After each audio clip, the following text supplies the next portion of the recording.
శ్రీగురుభ్యో నమః. హరి ఓం. శ్రీ మహాగణాధిపతయే నమః.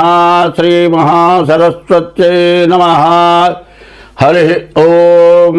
యక్కర్తా జగతాం భర్తా సంహర్తా మహసాం నిధి ప్రణమామి తమాదిత్యం బహిరంతస్తమోపకం భవత్యశ్వని నక్షత్రమస్వి దస్రస్తురంగమః ఆద్యస్తురంగస్తురగ అశ్వో వాజో హయే హయో హరి. 2025 ఫిబ్రవరి నెల 7వ రాశి తులారాశి. తులా వృషభ రాశులకి శుక్రుడు అధిపతి.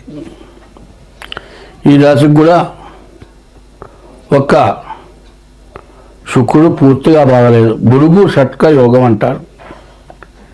ఈ నెలలో భార్యాభర్తలకు బాగా సమస్యలు వచ్చే లక్షణాలు బాగా ఉన్నాయి. ఈ రాశిలో సరిగా చెప్పాలంటే ఒక్క కుజుడు తప్పితే ఏ గ్రహం బాగాలేదు. మరి ఈ రాశి పూర్తిగా బాగాలేదు అని చెప్పాలి. శని అష్టమంలో ఉన్నాడు. అష్ట కష్టాలు అంటారు, ప్రాణకంటకం అంటారు. మనకు రావాల్సింది 10 లక్షలు ఉంటాయి, మనం ఇవ్వాల్సింది ఒక 25,000 ఇవ్వాలి. వాడు వస్తాడు, నీ అవసరాన్ని నేను ఇచ్చా, ఇప్పుడు నాకు అవసరం వచ్చింది, నువ్వేం చేసుకుంటావు నాకు తెలియదు, నువ్వు ఇస్తేనే నేను ఇక్కడి నుంచి కదులుతా, ముందు నా డబ్బులు నాకు బడి అంటాడు. చొక్కా పట్టుకుంటే స్టేజ్లో ఇంకోటి పిలుస్తాడు, ఏమయ్యా ఆయన ప్రాణం మీదకి వచ్చింది ఇచ్చాను, ఇప్పుడు నా ప్రాణం మీదకి వచ్చింది, ఇవ్వాలా వద్దా? ఇవ్వాల్సిందే. వాళ్ళ దగ్గర ఉన్నాయా లేవో వీడు ఆలోచించాడు. నువ్వేం చేసుకుంటావు నాకు తెలియదు, నీ పెళ్ళాం మళ్ళీ మంగళసూత్రం అమ్మాయి సరే నాకు ఇచ్చేసేయమంటాడు. అట్లాంటి క్రిటికల్ పొజిషను, నీకు ఎంత ఉన్నా అవమానపడేటువంటి పరిస్థితి, చాలా ఇబ్బందికరమైనటువంటి టైము. ఈ రాశి వాళ్ళు బాగా ఆలోచించుకోవాల్సిన అవసరం బాగా కనబడుతోంది. ఈ రాశి వాళ్ళకి ముందుగా మీ జాతకం చూపించుకొని జాతక రీత్యా ముందు ఏముంది చూపించుకోవాలి. తర్వాత వీళ్ళు ఏం చేయాలంటే ప్రతిరోజు శివాలయాలకు వెళ్ళి 11 ప్రదక్షిణాలు చేయాలి. నవగ్రహాల గుళ్ళు 9 ప్రదక్షిణాలు చేయాలి. బియ్యపు రవ్వ పంచదార కలిపి మట్టి నేల మీద కానీ పుట్టల దగ్గర కానీ వేయాలి. ఆ చీమల నుంచే దోషాలు పోతాయి. తర్వాత మారేడు దళాలు తీసుకెళ్ళి శివుడికి ఇవ్వండి. ఇవి తప్పనిసరిగా చేయండి. ముందు మీ డేట్ ఆఫ్ బర్త్ ద్వారా కానీ, మీ జాతక చక్రం ద్వారా కానీ, మీ టైమును బట్టి కానీ మీ జాతకం చూపించుకోండి. ఎందుకంటే ఎన్నాళ్ళ నుంచో సుఖపడ్డ జీవితం తర్వాత కష్టపడాల్సి వస్తుంది. ఎట్లా ఉంటుంది అంటే, నా టైం అష్టమ శని, రేపు మార్చి 30తో అష్టమ శని అయిపోతుంది. ఈ అష్టమ శని గుళ్ళో నుంచి నడిచి వెళ్తున్నా, కాలు జర్రం జారింది, మోకాలు నేలకి తేలింది, మోకాలు చిప్ప దగ్గర ఒక ఎముక విరిగింది, ఆపరేషన్ అయింది, ఓ ప్లేట్ వేశారు, 5 మెతుకులు వేశారు, 3 నెలలు కాలు గదిలిచ్చే పని లేదు. ఒంటేలు 8 ఏళ్ళు కూడా పోవాల్సి వచ్చంటే ఎవరిని జాతరం చేయించుకోవాల్సి వచ్చింది. ప్రాణకంటకుడు అష్టమంలో ఉన్నటువంటి గ్రహం ప్రాణకంటకుడు అంటారు, ప్రాణం తీసేటువంటి వాడు అంటారు. అష్టమంలో గురువు అంతా ఇబ్బంది పెడతారు. ఆ బాధ చూసుకుంటే కుటుంబాన్నే కుట్టిప్పారండి. ఆ ప్లేటు మేకులు సెట్ అవ్వాలి. వాడి కండ పెట్టుకొచ్చేంత వరకు కాలు కింద పెడితే కష్టమే. దాదాపు 8 నెలలు 9 నెలలు కనీసం కాలు కింద పెట్టి బాత్రూంలోకి పోలేకపోయినా, లేచి నిలబడ్డా, స్టూల్ మీద కూర్చొని నన్ను లేచిన పోవడానికి వీలైంది. 8 నెలలు పడ్డ బాధ. సంపాదన పోయిందా, ఖర్చు పెరిగిందా, ఆపరేషన్ ఖర్చు 50,000 అయిందా, ఇది మొత్తం లెక్క చేసుకుంటే ఈ 8 నెలల లోపల ఒక 5 లక్షలు ఖర్చు అయిపోయింది. ఉన్న డబ్బులు మొత్తం అయిపోయింది, సంపాదన పోయింది, ఎక్కడ పుట్టుదల పోయింది. తర్వాత ఈ మంచంలో కూర్చుంటే దుర్వాసన, పినాయిలు పెట్టి కడగటం చేయటం, చచ్చిపోతే బాగుండేది, ఎందుకు బతికాను, ఈ బాధ పెట్టే బదులు భగవంతుడు చంపితే పోయేదనిపించింది. సత్యం దానికంటే ఎక్కువ బాధ పెడతాడు అష్టమ శని కానీ, గురువు కానీ, కుజుడు కానీ. అంత దూరం తీసుకెళ్ళాడు. నాకు ఈ సంవత్సరంలో అష్టమ శనిలో మరణం తప్పదని నేను లెక్కేసుకున్నా. మరణం దాకా తీసుకెళ్ళి బతికిచ్చాడు. మరి అటువంటి బాధలు నేను జాగ్రత్త పడితేనే అంతవరకు వచ్చా, అక్కడ దాకా పోయి బతికా. ఎందుకంటే మిగతా వాళ్ళకి తగినటువంటి బాధ్యతలు ఉన్నాయి, చేయాల్సిన బాధ్యతలు ఉన్నాయి.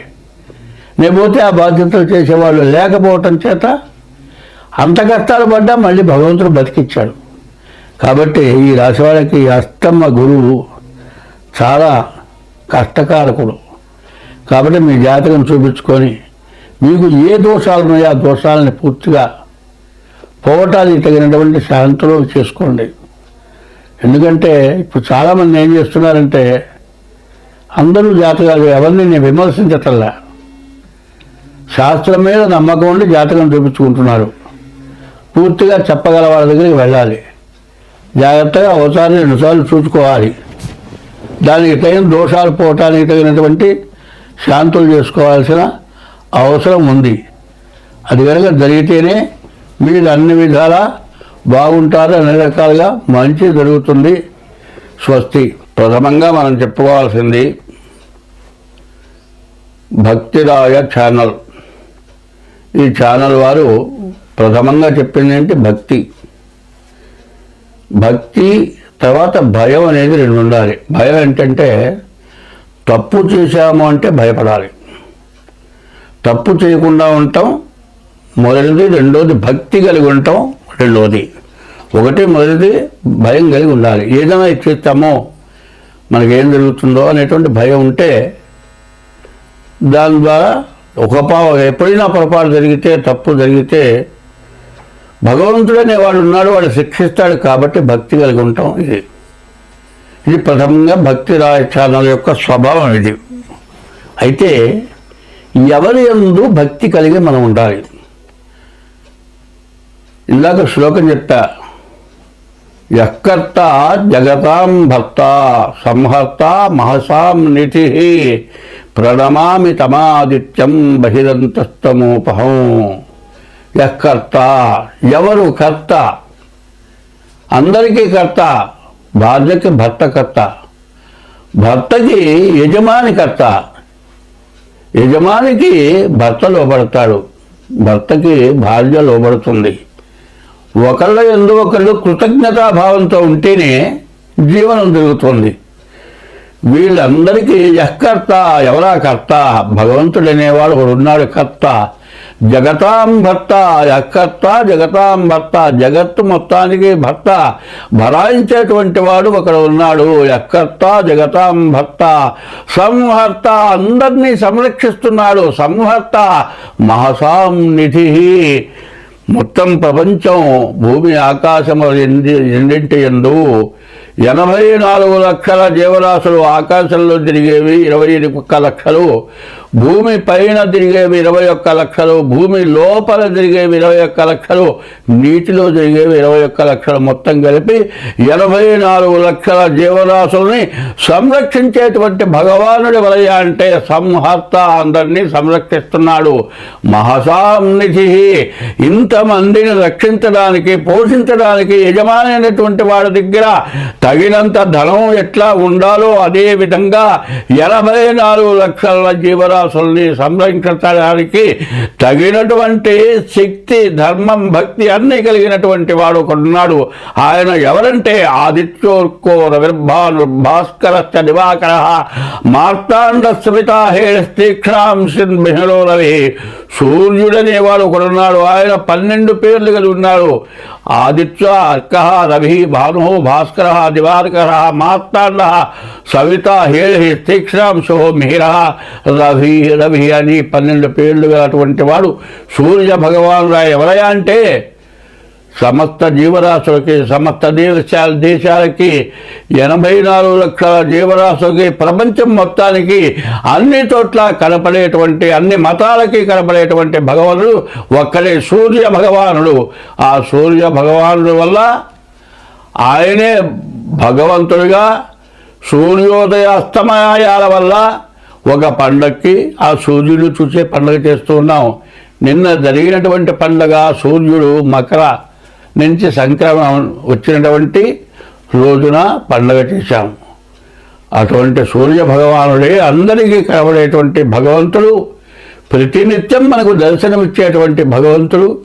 అటువంటి భగవంతుడు ఒక్క సెకండు భూమి మీద పడకపోయినట్లయితే మన యొక్క జీవరాశులు ఏమైపోతాయి? సర్వం వినాశనమైపోతాయి. రకరకాల వ్యాధులు పడతాయి, రకరకాల జీవరాశులు ఉద్భవిస్తాయి. ఆ జీవరాశుల వల్ల మరణాలు సంభవిస్తాయి. కాబట్టి అటువంటి భగవంతుడిని మనం ప్రార్థించాము. ఆ భగవంతుడి యందు భక్తి కలిగి, జ్ఞానం కలిగి, ఎప్పుడూ కూడా సూర్యుడు ఉదయించేప్పుడు ఉదయం బ్రహ్మస్వరూపము, మధ్యాహ్నంతు మహేశ్వరము, సాయంకాలం స్వయం విష్ణు, త్రికాలం వహ దివాకరం, 3 వేళలా ఉదయం పూట బ్రహ్మ, మధ్యాహ్నం పూట మహేశ్వరుడు, సాయంకాలం పూట ఈశ్వరుడు, 3 వేళలా 3 రూపాలతో ఉన్నటువంటి భగవానుడైనటువంటి సూర్య భగవానుణ్ణి మనం ప్రతిరోజు నమస్కరించి పూజించి, ఆయన లేకపోతే మనం లేము, ఆయన వల్లే మనం బ్రతుకుతున్నాము అనేటువంటి భక్తి భావం కలిగి ఇంతమంది బతకటానికి, ఇంతమంది జీవించడానికి సూర్య చంద్రుల వల్లే మనకు జరుగుతోంది. అటువంటి సూర్య చంద్రుల వల్ల మనకు జరుగుతోంది ఏంటంటే, ఎట్లా పుట్టామయ్యా అంటే, ప్రతి జీవరాశి కూడా ప్రాణి అనేది ఒకటి ఉంది. ఆ ప్రాణి పోయిన తర్వాత ఎంత మెలుగురు పురుగులాగా ఉంటుంది. అది వెళ్ళిపోయి భగవానుడు అయినటువంటి ఆకాశంలోకి వెళ్ళిపోయి ఆ సూర్య భగవానుడి దగ్గర, అసలైన భగవంతుడి దగ్గర ఉంటుంది.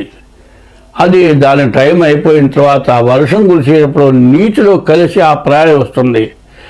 ఆ ప్రాణి నీటిలో కలిసి భూమి మీద పడుతుంది. ఆ భూమిలోకి వచ్చేప్పటికి ఆ నీళ్లలో నుంచి భూమి యందు పుడుతుంది. భూమి యందు పుట్టినటువంటి నీటితో కలిసినటువంటి ప్రాణాన్ని, నీళ్లు లేకపోతే బ్రతకలేం కాబట్టి ఆ నీళ్లు ఎవరైతే తాగుతారో వారి యందు గర్భధారణ జరిగి జన్మనిస్తున్నారు. చెట్లు కావచ్చు, పక్షులు కావచ్చు, మనుషులు కావచ్చు, రకరకాల జీవరాశులంతా కూడా ఈ ప్రాణి వల్ల ఉద్భవిస్తున్నాయి. ఈ ప్రాణి ఉద్భవించడానికి భూమి తల్లి, అందరినీ మించిన తల్లి భూమి, అందరికీ తండ్రి సూర్య భగవానుడు. ఈ తల్లిదండ్రులు మానవులకి జన్మనిచ్చిన తల్లి. అట్లాగే ఈ మానవులందరికీ జన్మనిచ్చిన తల్లి భూమి. అందరినీ పోషిస్తున్నవాడు భర్త, అనగా పోషణకర్త సూర్య భగవానుడు. అటువంటి భూమి అయినటువంటి తల్లికి, అందరినీ సంరక్షించేటువంటి సూర్య భగవానుడు ఎటువంటి వాడు? ఒక సూర్యుండు సమస్త జీవులకు తానొక్కొక్కడైతోచు పోలికయే దేముడు సర్వకాలము మహాలీలం నిజోత్పన్న జన్యకతంబంబుద హృత్సరోహుడు హమలన్ నానా విధానమున రూపకుడై ఒప్పుతుండు అట్టి హరినే ప్రార్థింతు సిద్ధుండనై అని భాగవతంలో ఈ పద్యం చెప్పబడింది. ఒక సూర్యుండు సమస్త జీవులకు తానొక్కొక్కడై తోచు పోలిక. ఏ దేముడు సర్వకాలము మహాలీలన్ జగత్పన్న నిజోత్పన్న, ఇటువంటి భగవంతుడు ఎవరైతే ఉన్నారో ఆ భగవంతుడికి నమస్కారం చేస్తున్నాను అని పోతన గారు చెప్పినటువంటి పద్యం ఇది. అట్లాగే ఈ సూర్యుడిని మనం ప్రార్థించాలి. ప్రతిరోజు కూడా సూర్యోదయానికి ముందు లేచి బ్రహ్మ ముహూర్తంలో సూర్య భగవాన్ని ప్రార్థించడం. ఇప్పుడు ఈ భక్తిరాయ టీవీ పెట్టినటువంటి దాని గురించి, ఇది ప్రత్యేకతగా, భక్తి అనేది ప్రధానం. భక్తికి మూలం ఏమిటాయంటే సాధన. సాధన ఏమిటాయంటే మన జన్మలో ఎప్పుడూ ఎటువంటి పొరపాటు జరగకుండా ఉండటమే సాధన.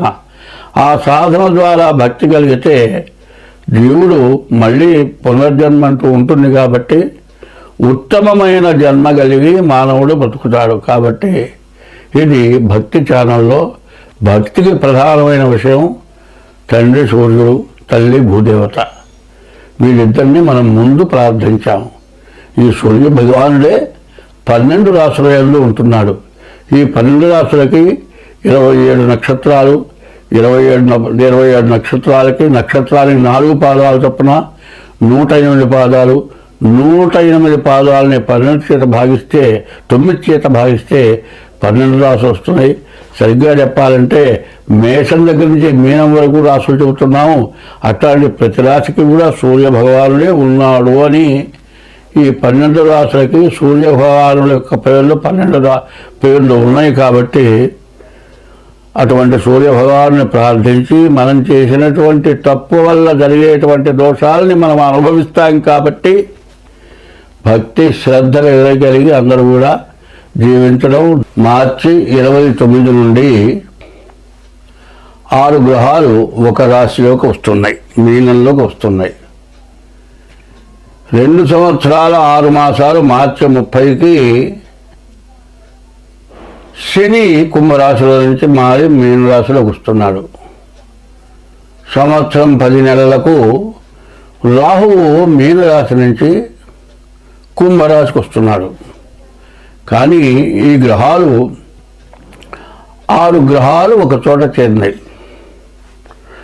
6 గ్రహాలు ఎట్లా చేరినాయి, ఎందుకు చేరినాయి, ఏమిటి కారణం, దీనివల్ల వచ్చే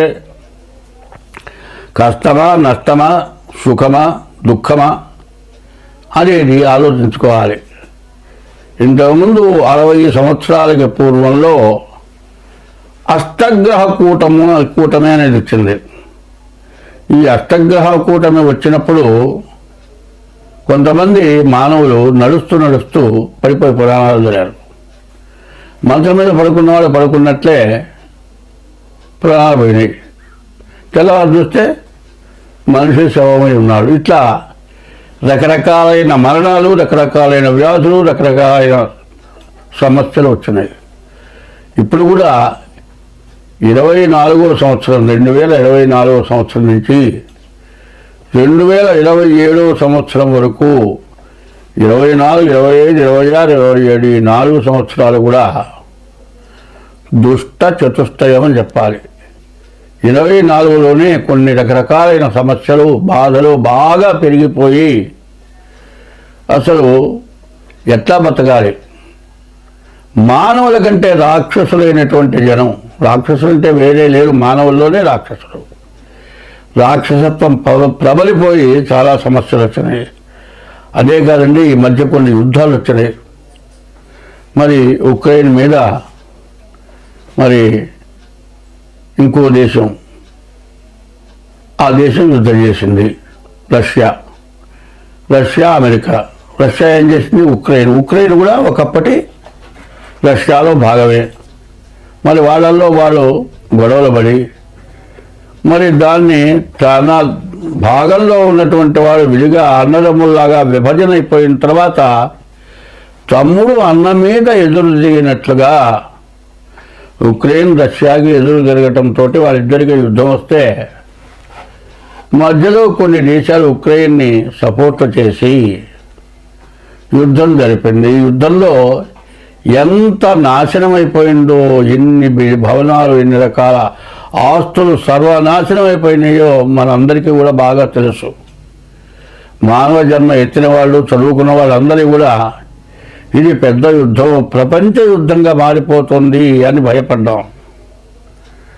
అటువంటి యుద్ధం మారింది అంటే కారణం ఏంటంటే గ్రహాల యొక్క సమస్య. 24లో ఈ విధంగా మనకు జరిగింది.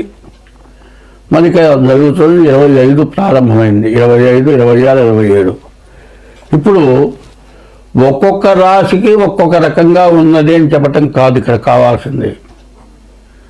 అందరికీ ఉన్నది. ఎట్లా ఉన్నది అంటే ఒక ఇంట్లో ఒక వ్యక్తికి ఒక గ్రహం బాగాలేదనుకోండి, దానివల్ల ఒక వ్యాధి వచ్చింది.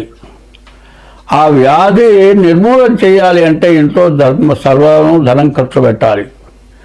అందరూ కూడా దానికి త్యాగం చేయాలి. అట్లా చేస్తేనే ఆ ఇంట్లో వాళ్ళకి ఆ వ్యాధి తగ్గటానికి వీలవుతుంది. ఇది ఒక ఇంటికి ఒక కుటుంబానికి వచ్చిన వ్యాధి కాదు, ప్రపంచానికి వచ్చిన వ్యాధి. ఈ షష్టగ్రహ కూటం ప్రపంచానికి వచ్చిన వ్యాధి. ఎందుకంటే నేను చాలామంది ఫలానా రాశి వరకు ఇబ్బంది, ఫలానా రాశి బాగా బాగుంది, ఫలానా రాశి వల్ల బాగా సంపాదించుకుంటారు, ఇటువంటి మాటలు కాదు చెప్పాల్సింది. ఎప్పుడు కూడా మంచి చెప్పాల్సిన అవసరం లేదు. నువ్వు కోటీశ్వరుడు అవుతారా అని చెబితే, కాదయ్యా నువ్వు పుట్టినప్పటి నుంచి కోటీశ్వరుడు అంటే నువ్వు నా జాతకం చెప్పేది ఏందా, నాకు కోట్లున్నా నువ్వు చెప్పేది ఏందని అవుతాడు. అది కాదు కావాల్సింది. నీకు కోట్లు ఉన్నా కూడా మధ్యలో నష్టం వచ్చేసేసి 60 సంవత్సరాలు సంపాదించిన మొత్తం సర్వం పోయి కేర్ ఆఫ్ ప్లాట్ఫారం అయిపోయే పరిస్థితి వచ్చినప్పుడు దాన్ని గుర్తు చేయటం ధర్మం. అట్లాగే ఇప్పుడు 2025 నుంచి 27 లోపల గ్రహాల వల్ల రకరకాల సమస్యలు వస్తున్నాయి. ఇప్పుడు మనం ఆనందంగా ఉన్నామనేది కాదు, అందరం బాగుండాలి. ఇప్పుడు సమస్యలు ఏమిటంటే మన మతం హిందూ మతం. హిందూ మతం అనేది ఎటువంటిదంటే ప్రపంచ దేశాల్లో కూడా పూజింపబడుతున్న మతం హిందూ మతం. హిందూ మతం ఎటువంటిది? అనాది మతం. అనాది మతం అంటే ఎవరు పుట్టించింది కాదు, మొదటి నుంచి ఉన్నటువంటి మతం. ఇందులో న్యాయశాస్త్రం ఏం చేస్తున్నారు? ధర్మశాస్త్రంలో కొంత భాగాన్నే న్యాయశాస్త్రం తీసుకొని కోర్టులో డిక్లేర్ చేస్తున్నారు. ఈ 6 గ్రహాలు ఒక చోట చేరినాయి. ఇప్పుడు 60 ఏళ్ల క్రితం అష్టగ్రహం 8 గ్రహాలు ఒక చోట చేరినాయి. ఈ గ్రహాల వల్ల వచ్చినటువంటి సమస్య ఏమిటి?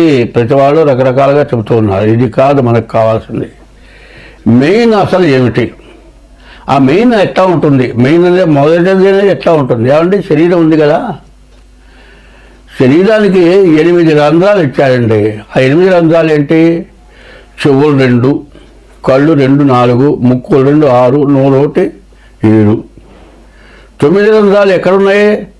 ఈ మెడకాయ దగ్గర నుంచి పైన 7 రంధ్రాలు ఉన్నాయి. మిగతా 2 రంధ్రాలు 1 2 మొత్తం కలిపి 9 రంధ్రాలు అయినాయి. ఈ 9 రంధ్రాలు 9 గ్రహాలు అయినాయండి. ఈ 9 గ్రహాలు కాదు, 9 రకరకాల ధాన్యాలు ఉన్నాయండి. ఈ 9 సంఖ్య ఎన్ని రకాలుగా ఉందో చూడండి. మరి చిరుధాన్యాలు అంటున్నారు ఇవాళ ప్రతి వాళ్ళు. చిరుధాన్యాలు లేదన్నాయా, 9 రకాల ధాన్యాలు తినమంటున్నారు. అట్లాగే 9 రంధ్రాలు, 9 గ్రహాలు, ఇవన్నీ కూడా ఏం చేస్తున్నాయి అనేది మనకు కావాలి మెయిన్గా. అయితే ఎవడికో వస్తుందనే మాటకి నేను అడుగుతున్నాను. ఎవడికో కాదు, నీకే రావచ్చు. కన్నుందండి, కన్ను ఒక గ్రహం రక్షణ చేస్తుంది, ఒక గ్రహం చెవుల్ని రక్షణ చేస్తుంది, ఒక గ్రహం నోరుని రక్షణ చేస్తుంది, ఒక గ్రహం ముక్కుని రక్షణ చేస్తుంది, ఒక గ్రహం కాళ్ళు చేతులు వీటిని రక్షణ చేస్తుంది.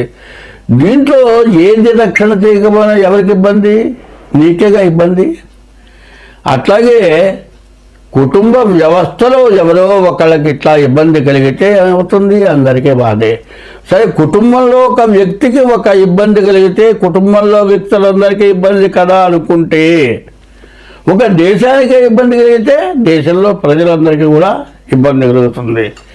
రాజపాపం పురోహిత, రాజు చేసినటువంటి పాపాన్ని పురోహితులు అనుభవించాలి, పురోహితుడు చేసిన పాపాన్ని ప్రజలు అనుభవించాలి. ఈ అనుభవం లేకుండా పోవాలంటే దైవభక్తి కావాలి. ఈ దైవభక్తి అనేది ప్రధానంగా ఉండాలి. ఏమండి, జ్యోతిష్యం చెబుతున్నారు, జ్యోతిష్యంలో మాకు జరగట్లేదు, మాకేమీ లేదు, అంతా జ్యోతిష్యం ఏం చెబుతున్నారు, తరాలు చెబుతున్నారు, ఏది చెప్పినా ఏది చేసినా మాకు బాధలు పోవటం లేదు అనేవాళ్ళు చాలామంది ఉన్నారు. ఎందుకు పోవటం లేదు? మనం జ్యోతిష్యం ప్రకారం పూజ చేసాము, పూజ చేస్తే ఎందుకు పోలేదు అనేది కాకుండా పూజల వల్లే పోవటం లేదా, ఇంకే దీని వల్ల పోవటం లేదు మనకి ఈ బాధలు అనేది మనం మెయిన్గా ఆలోచించుకోవాలి. ఎట్లాగూ ఎప్పుడు కూడా స్త్రీని తల్లి, భూమి తల్లి, అమ్మవారు తల్లి, అట్లాగే ఇంట్లో గృహిణి తల్లి. ఆడమనిషిగా ఏం చెప్పారు? 4 రకాల స్త్రీలు ఉన్నారు. మరి ఈ 4 రకాల స్త్రీలలో మంచి జాతి స్త్రీలు ఉన్నారు, రకరకాలు ఉన్నారు. వాళ్ళ వల్లే ఈ లోకం దేశం బాగుపడుతోంది. అందువల్ల భార్యని పెళ్లి చేసుకున్న తర్వాత వాడు ఇంట్లోనే భార్యని అట్టు పెడుతున్నాడు. భార్య ఇంటి బాధ్యతలన్నీ తీసుకుంటోంది, ఎవరిని ఎట్టా చూడాలో అట్టగా చూస్తోంది. ఆమె ఎట్లా ఉంటుంది? కార్యేషు దాసి, చేసే పనులలో దాసిగా పనిచేస్తుంది. కరణేషు మంత్రి భర్తకి సలహా ఇవ్వటంలో మంచిగా ఉపయోగపడుతోంది. భోజ్యేషు మాత, భర్తకి భోజనం పెట్టేప్పుడు తల్లిలాగా పెడుతోంది. శయనేషు రంభ, భర్తతో పడుకున్నప్పుడు రంభలాగా ఉంటుంది. షట్కర్మయుక్త, 6 కర్మలు చేస్తోంది. కులధర్మపత్ని అన్నారు. భర్త అంటే భరాయించేవాడు, భార్య అంటే భాగాన్ని పంచుకుండేది. ఈ 2 భూమి ఆకాశం. సూర్యుడు భూమి తల్లి, సూర్య భగవానుడు తండ్రి. వాళ్ళెట్టాగో మన భూలోకంలో కూడా భార్య భర్త సూర్యుడు, భార్య భూమి. భూమి ఏం చేస్తుంది? భూమిలోంచి నీళ్ళు వస్తున్నాయి, నవధాన్యాలు పండుతున్నాయి, మరి సముద్రంలో ఉప్పు నీళ్ళు వస్తున్నాయి, మరి నదిలోనే మంచినీళ్ళు వస్తున్నాయి. ఇవి కాక విషవాయువులు వస్తున్నాయి, ఆయిల్స్ వస్తున్నాయి. మరి మంచినీళ్ళు వస్తున్నాయి తాగుదాం కదా అని మంచినీళ్ళు తాగాలి, బావిలో నుంచి ఆయిల్ వస్తుంది కదా, అది తాగితే బతుకుతావా? బతకం కదా. ఏది తినాలో అది తినాలి, ఏది తాగాలో అది తాగాలి. అది కూడా ఎక్కడి నుంచి వస్తుంది? అంతా భూమి నుంచే ఉద్భవిస్తుంది. అట్లాగే స్త్రీ వల్లే అన్నీ ఉద్భవిస్తున్నాయి. ఇవి తెలుసుకొని కామక్రోధశ్చ లోభశ్చ దేహే తిష్టంతి తస్కరాః జ్ఞానవిత్తాపహారేణ తస్మాత్ జాగ్రత్త. కామం క్రోధము, ఈ కామం క్రోధం రెండింటి వల్లే దేశమంతా సర్వనాశనమైపోతుంది. కామం అనేది చాలా తక్కువ. ఎటువంటిది? యవ్వనం చాలా కొద్ది. మనిషి 100 సంవత్సరాలు బతికితే బాల్యం 25 సంవత్సరాలు, యవ్వనం ఒక 5 సంవత్సరాలు ఉంటుంది. కౌమారం వార్ధక్యం అంటే 100 సంవత్సరాలు ఇచ్చాడు. 100 సంవత్సరాల వయస్సులో సరిగ్గా యవ్వనం అనేది పూర్తిగా 10 సంవత్సరాలు ఉందని చెప్పడానికి ఇప్పుడు లేదు. ఈ యవ్వనంలో చేయరాని పనుల వల్ల మనకు ఈ గ్రహాలన్నీ కూడా మారిపోతున్నాయి. కారణం ఏమిటా అంటే కుక్కలకు ఒక టైం ఇచ్చాడు సంగమం చేయటానికి. మరి కొన్ని జాతులకి ఏనుగుంది, నీటిలో సంగమం చేస్తుంది. మనం ఏం చేస్తున్నాం? అన్నీ తెలుసు. 24 గంటలు ఆడది కావాలి వీడికి. ఏ టైము వేళ పాడ లేదు. మరి వాళ్ళే మిగతా జాతులు ఏం చేస్తున్నాయి? వాటికి ఇచ్చిన టైంలోనే సంగమం చేస్తున్నాయి. దానివల్ల మరి ఉత్పత్తి చేస్తున్నాయి. మనం ఎప్పుడు పడితే అప్పుడు. దీనివల్ల చాలా నష్టం జరుగుతుంది. ఈ కామం ఎటువంటి చేస్తుంది? ఇంట్లో భార్య ఉందంటే వాడు ఏం చేస్తాడు? ఇంకొక ఈమె 4 పిల్లలు పుట్టారు. ఈ విడిగా ఓపిక పోయింది, శక్తి నశించిపోయింది, రూపంలో కళ తగ్గింది. ఇంకొక ఆమె దొరికింది పనిచేసే చోట. ఆమె బాగా అందంగా ఉంది. ఆమె ఏం చేస్తుంది? వీడెమ్మడి పడుతుంది. వీడేం చేస్తాడు? ఆమె ఎమ్మడబడతాడు. చివరికి ఏమవుతుంది? ఇంట్లో భార్యకో ఎవరికో తెలుస్తుంది. ఆమె తగాదా పెట్టుకుంటుంది. వీడేం చేస్తాడు? నువ్వు అక్కడ వెళ్ళిపో, నువ్వు ఉంటే ఉండు, పోతే పో అంటాడు. తల్లిదండ్రులు చేస్తారు, ఈ పిల్లల్ని తీసుకెళ్తారు, కోర్టులో వేస్తారు. మరి వీడి తల్లిదండ్రులని వీడిని మొత్తాన్ని పోలీస్ స్టేషన్లో పెడతారు. కేసు అవుతుంది. సరే ఎట్టా డైవర్స్ తీసుకుంటారు, బాగానే ఉందండి. ఈ తల్లిదండ్రులు ఏం చేస్తారు? ఈ పిల్లలు, అమ్మా నువ్వు అన్యాయం అయిపోతున్నావు, నీకు భర్త లేడు కదా, మేము ఎన్నాళ్ళు నిన్ను పోషిస్తాం, నువ్వు ఇంకో పెళ్లి చేసుకోమని పెళ్లి చేస్తున్నారు. వాడు ఏం చేస్తున్నాడు? ఎవరినో పట్టుకున్నాడు, దాన్ని వాడు పెళ్లి చేసుకుంటున్నాడు. ఇద్దరు కలిసి 4 పిల్లల్ని కన్నారు కదా. నీవు నీ పిల్లల్ని చూస్తానంటే తర్వాత చేసుకున్నవాడు నీ పిల్లల్ని చూడటానికి ఇష్టపడతాడా? ఇష్టపడ్డు. నీవు కావాలి కానీ నీ పిల్లలు వాడికి అక్కర్లా. సరే పోని వాడు పెళ్లి చేసుకున్నాడు ఇంకో దాన్ని, నా పిల్లలు తెస్తానంటే దానికి వీడు కావాలి కానీ పిల్లలు అక్కర్లా. ఇందులో మధ్యలో ఏమైపోతున్నారు? పిల్లలు అన్యాయం అయిపోతున్నారు, బజార్న పడిపోతున్నారు. ఈ తల్లిదండ్రులు ఎంతకాలం ఉంటారు? ఒక 5 ఏళ్ళు 6 ఏళ్ళు దాదాపు పిల్లలు పసిపిల్లలు ఉండగానే నాయనమ్మ తాత లేకపోతే అమ్మమ్మ తాత చచ్చిపోయినారు. ఈ పిల్లలు ఏమైపోయినారు? బజారు పాలైపోయినారు, అడుక్కొని తింటున్నారు, అనాథ పడ్డారు. మరి భార్య వచ్చిన తర్వాత, పెళ్లి చేసుకున్న తర్వాత తల్లిదండ్రులు పెళ్ళామాడని తల్లిదండ్రులను చూడని వాళ్ళు కొంతమంది ఉన్నారు. సరే భార్యను ఇబ్బంది పెట్టి తల్లిదండ్రులను చూసి భార్యను వదిలిపెట్టి ఇంకో దాంతో పోయిన వాళ్ళు ఉన్నారు. ఇవి మహాపాపాలు అవునా కాదా? ఎవరికి వాళ్ళు ఆలోచించుకోండి.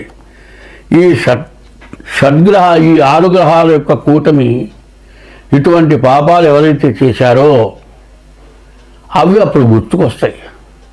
అనుభవించేప్పుడు, బాధపడేటప్పుడు ఏం చేశాను? బలానప్పుడు బలానా పని చేశా, అందువల్ల నాకు ఈ కర్మ పట్టింది. జన్మనిచ్చిన తల్లిదండ్రులు పెంచి పెద్ద చేసి 25 ఏళ్ళ దాకా పెంచి చదువు చెప్పించి ఉద్యోగం ఇప్పించి పెళ్లి చేసి ఇంత చేసిన వాళ్ళని తల్లిదండ్రులను బతికించవా? నువ్వు వదిలేస్తావా? లేకపోతే డబ్బులు కట్టి వృద్ధాశ్రమంలో చేరుస్తావా? లేకపోతే సాంత వదిలిపెడితే వాళ్ళు అనాథ శరణాలయాలు పోవాలా? పెళ్లి చేసుకున్నావు, పిల్లల్ని కన్నావు, మరి భార్య భర్త ఇద్దరు విడిపోయి వేరే పెళ్లి చేసుకొని నీవు కన్న పిల్లల్ని వదిలేసి వాళ్ళని అనాథ శరణాలయ పాలు చేస్తావా? ఇది ధర్మమా? ఇది ధర్మాన్ని అనుసరిస్తున్నారా మీరు? ఈ అధర్మాన్ని అనుసరిస్తూ జ్యోతిష్యం చెబితే ఈ జ్యోతిష్యంలో జరగట్లేదంటే చేసిన పాపం వృధాగా పోతుందా? పిల్లికి చెలగాటం, ఎలిక్కి ప్రాణ సంకటం అన్నారు. ఒక ఎలిక కనబడితే పిల్లి ఏం చేస్తుంది? అటు పరిగెత్తిస్తుంది, ఇటు పరిగెత్తిస్తుంది, కటికలు పట్టుకుంటుంది, తోక పట్టుకుంటుంది, నేలకేసి కొడుతుంది. ఒక్కసారి గొంతుకాయకి చంపితే దానికి ఏమీ తెలియదు, బాధ లేకుండా పోతుంది. దాన్ని చిత్రహింస పెట్టి చంపావు. పిల్లి ఆ విధంగా చేసిన కంటే పిల్లి చేసిన దానికంటే మనం చాలా ఘోరాలు చేస్తున్నాం. ఈ ఘోరాల వల్ల దేశం భ్రష్టు పట్టిపోతుంది. మన హిందూ ధర్మంలో ఏంది? ఒక మగవాడికి ఒక్కటే భార్య. మన హిందూ ధర్మంలో తప్పితే ఏ ధర్మంలోనా ఈ మాట చెప్పి ఉన్నదా? ఇంకో ధర్మం మా ధర్మం గొప్పదని అంతం కాదు నేను చెప్పేది. హిందూ ధర్మంలో మొదటి నుంచే వస్తుంది, ఒక భర్తకి ఒకటే భార్య, ఒక భార్యకు ఒకటే భర్త, మీరిద్దరే జీవితం గడపాలి అని. దాదాపు ఇప్పటికైనా 150 మంది అదే ధర్మంలో ఉన్నారు. ధర్మాన్ని తప్పుతున్నారు. తర్వాత ఏం చేస్తున్నారు? ఇట్లా వెలువడిపోయి సహజీవనం అంటున్నారు. ఇవన్నీ కూడా ఎందుకు జరుగుతున్నాయి? ఇట్లాంటి గ్రహకూటాలు ఎందుకు వస్తున్నాయో ఆలోచించండి. ఇప్పుడు చాలామంది ఏం చేస్తున్నారు? ఈ రాశి వాళ్ళు నిన్నదాకా కుంభరాశి బాగాలేదు, కుంభరాశి నుంచి శని మీన రాశికి వచ్చాడు బాగుంటుందని చెప్పేవాళ్ళు కుంభరాశిలో ఉన్నటువంటి మీనరాశిలో ఉన్నటువంటి రాహువు కుంభరాశికి వస్తున్నాడు. మళ్ళీ కుంభరాశికి చెడు ప్రారంభమైందా? ఇట్లా గ్రహాల మార్పు వల్ల అందరికీ సమస్యలు రావటానికి బాగా సిద్ధంగా ఉన్నాయి. ఈ సిద్ధంగా ఉన్నటువంటి సమయాల్లో ఎవరు చేసిన తప్పు వాడు దిద్దుకోవాలి. ఈ దిద్దుకోవటం అనేది చాలా అవసరం. ఈ దిద్దుకోవటం అనేది ఎట్లా ఉన్నది అంటే, పురుషుడు 10 మందితో తిరగచ్చు, భార్య మాత్రం ఇంట్లోనే ఉండాలి. ఏమంటారు? మగవాడు వాడు దిగుతాడే, నీకే నువ్వు కూర్చో అట్లా అత్తగారు అంటుంది. ఇటువంటి సమస్యలు లేకుండా అందరం బాగుండాలి, ఈ షడ్గ్రహ కూటమి నుంచి మనం బయటపడాలి అనేది బాగా గుర్తుపెట్టుకోండి. ఇటువంటి పొరపాట్లు ఉన్నప్పుడు దానికి తగినటువంటి దోషం ఏంటో ముందు జాతకం చూపించుకోండి. జాతక రీత్యా ఇది గోచారం. ఇప్పుడు చెప్పేదంతా గోచారమే. గోచారం అంటే ఎట్లా ఉంటుంది? నీవు పుట్టినరోజు జన్మ నక్షత్రాలను బట్టేదే గోచారం. మీ పేర్లన్నీ నక్షత్రాన్ని బట్టి పెట్టలే. వెంకయ్యో, పుల్లయ్యో, సుబ్బయ్యో మీ తాత పేరు, మీ నాయన పేరు, మీ ఎవరి పేరు పెట్టారు. జన్మ నక్షత్రాలను బట్టి పేరు పెట్టలే. ఏమంటే నా రాశి ఏందో చూడండి అంటే నీ రాశి ఎట్లా చూస్తావు? నీవు పుట్టినరోజు జన్మ నక్షత్రాలను బట్టి రాశి చూడాలి. రాశి 25 వంతులే వస్తుంది. నీవు పుట్టిన టైముని బట్టి లగ్నం వస్తుంది. దాని ద్వారా 77 వంతులు నీ జాతకం జరుగుతుంది. ఈ రెండు జరగాలంటే ముందు నువ్వు పుట్టిన తారీఖు, నెల, సంవత్సరం, టైము కావాలి. దీన్ని బట్టి నీ జాతకం చూడాలి. ఒక్క గోచార రీత్యా మీ జీవితం మొత్తం జరుగుతుందని చెప్పడానికి ఎక్కడా అవకాశం లేదు. కాబట్టి ఇప్పుడు ఈ అష్టగ్రహ కూటంలో మీకుండేటువంటి సమస్యలు, మీకుండేటువంటి బాధలు పోవాలి అంటే ముందు డేట్ ఆఫ్ బర్త్ ద్వారా మీ జాతకం చూపించుకోవాలి. ఏమంటే మా పెద్దవాళ్ళు డేట్ ఆఫ్ బర్త్ రాయలేదు, మాకు సరిగ్గా జాతకం తెలియదు, ఎట్లా చెబుతారు మా జాతకం అంటే, డేట్ ఆఫ్ బర్త్ ఉండి కూడా టైం తేడా వస్తే కూడా లగ్నం మారిపోతుంది. కాబట్టి హస్త సాముద్రిక ద్వారా రెండోది. ఈ 2 రకాల్లో నేను చూస్తా జాతకం. ఇప్పుడు మీ డేట్ ఆఫ్ బర్త్ ఉంటే డేట్ ఆఫ్ బర్త్ పంపించండి, డేట్ ఆఫ్ బర్త్ లేకపోతే హస్త సాముద్రిక ద్వారా దీనికి తగినటువంటి ఫీజు కట్టాలి. ఆ ఫీజు ప్రకారం మీ జాతకం చెప్పడం జరుగుతుంది. వచ్చేది క్రిటికల్. ఎందుకంటే షష్టగ్రహ కూటం చాలా ఇబ్బందికరమైంది. ఒక కింద అగాధంలోకి దిగబోతున్నాము. అగాధంలో దిగక మునుపు పైన ఉండగానే మన జాగ్రత్త మనకు కావాలి. అగాధంలో దిగిన తర్వాత ఏమి చేయగలిగింది లేదు. అగాధంలో దిగిన తర్వాత ఏమయ్యా అని ఎవరన్నా నాబోట్టని అడిగారనుకో, నేను చెయ్యి పైకి రారా అంటే వాడేం చేస్తాడో చెయ్యి పట్టుకొని నన్ను కూడా అగాధంలోకి లాగి కింద పడేసి, ఏమిరా నేను కింద ఉండేవాడు నువ్వు పైన ఉండేవాడివా, నువ్వు కూడా కింద పడ్డావుగా, చూసుకొని ఈ సంగతి ఏందో చూసుకో అంటాడు. అది కాదు మనకు కావాల్సింది. అగాధంలో పడక మునుపు జాగ్రత్త పడాలి. అగాధంలో పడ్డ తర్వాత జాగ్రత్త కాదు మనకు కావాల్సింది. కాబట్టి రాబోయే మార్చి నెల నుంచి షష్టగ్రహ కూటం వల్ల సమస్యలు, బాధలు, దేశాలకు యుద్ధాలు, ప్రపంచ యుద్ధాలు, రాబోయే సంవత్సరంలో నవనాయకులు ఉంటారు. 9 గ్రహాలు, పాపగ్రహాలు ఎక్కువ ఉన్నాయి. పాపగ్రహాల వల్ల సమస్యలు ఎక్కువ ఉంటాయి. కాబట్టి ప్రతి వాళ్ళు కూడా మీ జాతక రీత్యా జరగబోయేది ఏమిటి అనేది మీరు గ్రహించాలి. మీరు బాధ లేకుండా ఉండాలి. ఎట్లా ఉండాలంటే 60 సంవత్సరాలు ఒక 2 కోట్లు సంపాదించారండి, వాడు తినగా 4 కుటుంబాలు బతికేటట్లుగా ఉన్నదండి. ఈ దెబ్బలో 2 కోట్లు కాదు, ఈ 2 కోట్లు పోయి ఇంకో 4 కోట్లు అప్పు అవుతుంది. ఈ 60 ఏళ్ళ వాడు ముందు సంపాదించగలుగుతాడా? లేదు. తర్వాత బాధపడి ప్రయోజనం ఏంటి? కాలికి దెబ్బ తగిలిందండి, ముందు సెప్టిక్ కాకుండా ఇంజెక్షన్ చేయించుకొని కట్టు కట్టించుకుంటే తగ్గుతుంది. సెప్టిక్ కాకుండా ఇంజెక్షన్ చేయించుకోకుండా కట్టు కట్టుకోకుండా తిరిగితే మట్టి అంతా పట్టుకొని సెప్టిక్ అయి వేలు పోతుంది, తర్వాత కాలు పోతుంది. అట్లాగే ఇప్పుడున్నటువంటి ఆ షష్టగ్రహ కూటం వల్ల జరగబోయేది ఏమిటంటే ముందు మీ జాగ్రత్తలు మీరు పడాలి, మీ జాతకాలు చూపించుకోవాలి. దాని యొక్క పరిస్థితి ఏమిటంటే కొన్ని గ్రహాలతో పాటు కొన్ని పూజలు కూడా ఉన్నాయి. ఆ గ్రహ దోషాలతో పాటు పూజలు చేయాలి. పూజలు చేయాలి, నువ్వు చేసిన పాపం పోవటానికి కొన్ని పూజలు చేయాలి. సూర్యుడు నీకు బాగా సూర్యుడికి అతిదేవత ఈశ్వరుడు రుద్రుడు. సూర్యుడు జపంతో పాటు రుద్రుడు కూడా అభిషేకం చేయాలి. అట్లాగే ఒక్కొక్క రాశికి ఒక్కొక్క గ్రహానికి గ్రహ దోషాలకి గ్రహ పూజలు కాక దేవతా పూజలు ఉన్నాయి. ఈ దేవతా పూజలు కూడా చేసుకోవడం చాలా అవసరం. ఇట్లా ప్రవర్తించడం, ప్రతిరోజు కూడా నీ ఇష్టదేవాన్ని పూజించడం ఇవన్నీ చేసుకోవడమే కాక ఇది ఫిబ్రవరి నెల చాలా దగ్గరలోకి వచ్చింది. ముందుగా మీ జాతకాలు చూపించుకొని మీకు ఏం చేయాలో చేసుకొని, అయితే బాధలు తప్పవు. 100 వంతులు కాకుండా 25 వంతులు తగ్గుతాయి, 75 వంతులు మీరు బయటపడతారు. కాబట్టి ఈ విషయాలు మీరు బాగా అర్థం చేసుకొని జాగ్రత్తగా మీ జాతకాలు చూపించుకొని అన్ని విధాలా బాగుంటుంది. మీరందరూ సుఖంగా ఉంటారు. అందరం బాగుండాలి.